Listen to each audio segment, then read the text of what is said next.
Bir daha. Önce onu bacala sürecek. Sürecek de sürecek.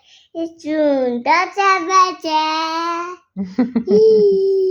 Çok güzel okudun. Bir daha okur musun? Cımbıcı böcek çuvala geçecek. Önce onu bacala sürecek. Sürecek de sürecek. Şunda sevecek.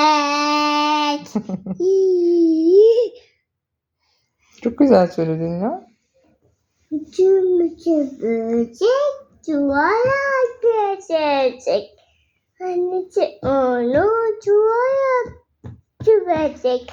Sürecek de sürecek. Şunda sevecek. Bacala geçecek.